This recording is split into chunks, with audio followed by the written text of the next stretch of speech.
के।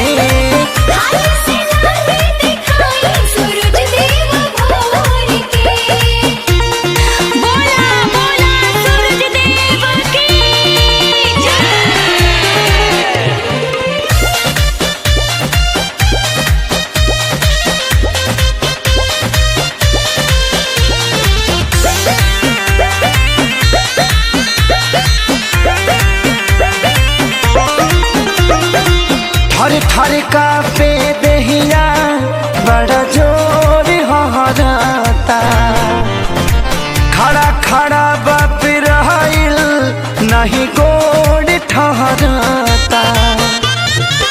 थर थर कांपेला देहिया बड़ा जोर हहराता, खड़ा खड़ा बाप रहिल नहीं गोड़ ठहराता। काहे बुझात न खरौरा परेशानिया, सुतल बनी बदरावोढ़ के।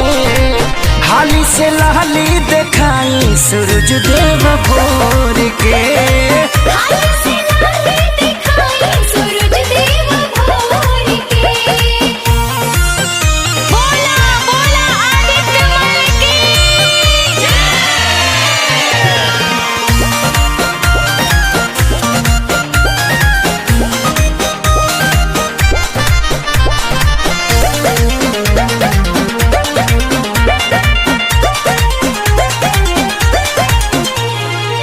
बरती सभा करता अगोरा बन हो, बाटे खेसारी रूपेश के हो रावण हो। बरती सभा करता अगोरा बन हो, बाटे खेसारी रूपेश के हो रावण हो।